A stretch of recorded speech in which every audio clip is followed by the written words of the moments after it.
So I'm not really well known or notorious or those phrases or that phrase and word means the same thing.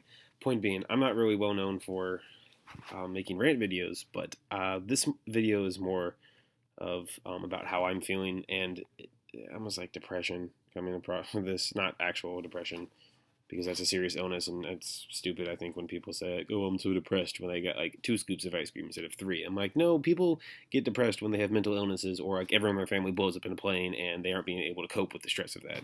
Sorry, it's just.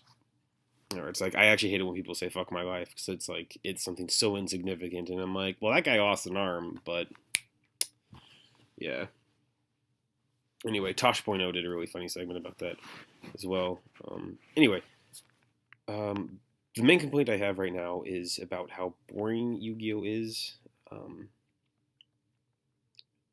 Certainly, there's two of the biggest decks right now. You could even say three. I don't know if you count Bujins, Gear Gaia, and the Hat deck. Those decks are all terribly boring. They're three of the best decks of the format. They're all terribly boring to play in and of themselves. And the mirror matches are, I vote. I say eating tinfoil is more fun than playing the mirror matches, or watching the mirror matches, or being in being 10 feet near the mirror matches. Um, Certainly that in past formats when there's been really really powerful decks and you're unable to beat them, or they were just well, they're the top decks, so you can obviously develop strategies to beat them. It can kind of be discouraging or not so much fun to play against them because they're very good. But at the very least, there's a decent amount of card interaction. Um, some decks that are excluded from this fun list, like the Spellbooks of Full Power, that wasn't fun to play against. There was not really fun. Dino Rabbit at full power, that wasn't really that fun to play against, to be honest. Infernities at full power. I mean, a few of the decks that are more so about Dark Worlds. That's, but for the most part, you learn to adapt against really powerful decks. Like X Sabers were, I mean, you knew what was going to happen and you could try to counter them, even if they were really good. It was, you could say, fun to play against. I thought it was all right. The biggest example I have is actually Teledad. Teledad wasn't bad to play against at all. Well, it was the best deck, and it was probably going to beat whatever crappy deck you played. Playing against Teledad wasn't bad.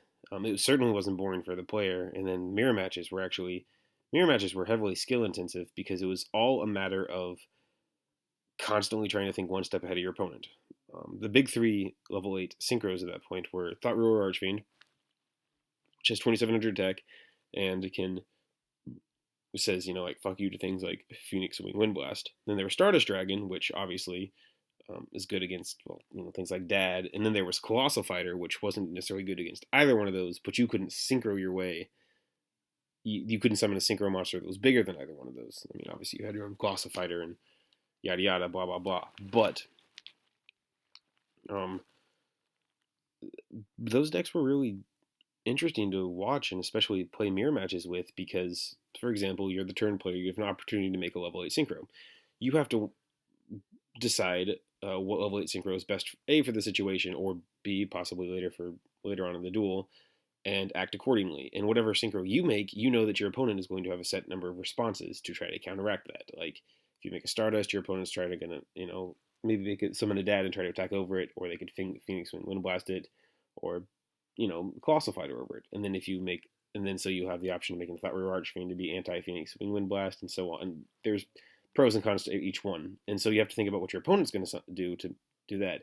And so then you have to plan accordingly. Whatever move you're going to make, you have to make sure that your opponent, whatever synchro or I guess excessive play they're going to do, is not able to overcome yours. And then you have to realize what your opponent is going to do to try to make sure that their plays go through. And then you have to counteract that. So it's if you guys had seen No Kill No Life, then you would understand the metaphor or an illusion that I could give. But it was a constant game of like, I mean, there were a lot of powerful cards that could tip the balance, and there were also there were powerful enough cards that actually could make you come back in the game.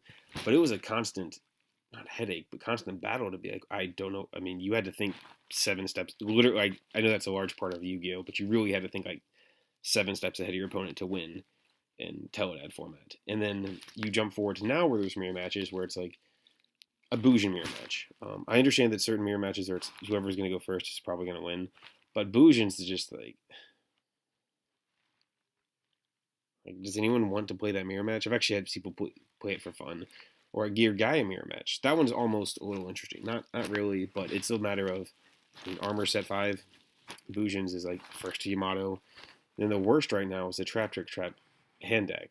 So, I mean, that's boring. I'll get to that in a second. But one reason why Yu-Gi-Oh isn't fun right now is because the 3 of the best decks that if you wanted to play, like if you're not necessarily more concerned with winning than actually having fun or anything, but if you're really, you're like, oh, I look to do well at this tournament and I can't think of an innovative deck to beat these 3, and you're kind of forced to play one of the big 3 of the best decks, they're boring to play, and then you have to play against other boring decks like Bujin versus Gear Guy. That's also boring. Hands versus Bujin. That's boring. Gear Guy versus Gear Guy versus Hand.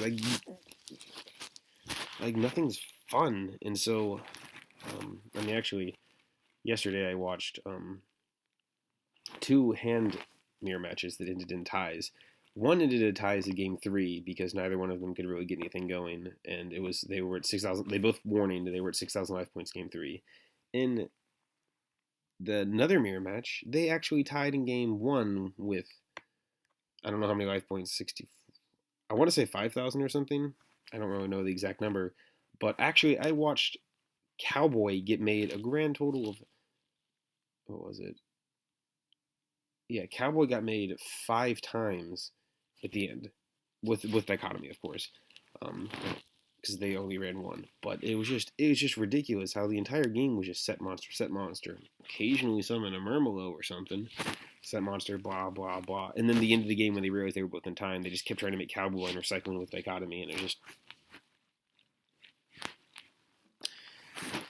like. And so this rant is more to say like Yu-Gi-Oh is just not fun right now, and I don't really want to play competitively. I'm gonna play nationals obviously because, well, I mean, I already booked the trip with friends and it's gonna be fun, but there is no point in. I mean, if you want to play one of the top decks right now, be prepared for the most boring mirror matches of all time, and you have to play a very boring deck in and of itself. And additionally, even if you're playing something outside of those, it's not very fun to play against. Like, it's and so I mean, it's more of a. It's not so much a rant as like, oh, this card is so stupid. My tier 7.5. Um, I can't even think of a stupid deck. My tier 7.5 Malicivorous deck. It can't beat Bujins because you're so good. It's like that's not what I'm complaining about. Like something's just so good and I can't beat it. And there's crazy cards, but it's just the fact that the top decks right now are incredibly. They're just boring to play with and against. And the mirror matches are. I'd rather like start losing toes. Than play the mirror matches. So I guess that's kind of my rant. But I'll try to make more videos, and I will try to have more on the fun side of Yu-Gi-Oh than the competitive for up until this new Forbidden Limited list, when hopefully some things get nerfed in power.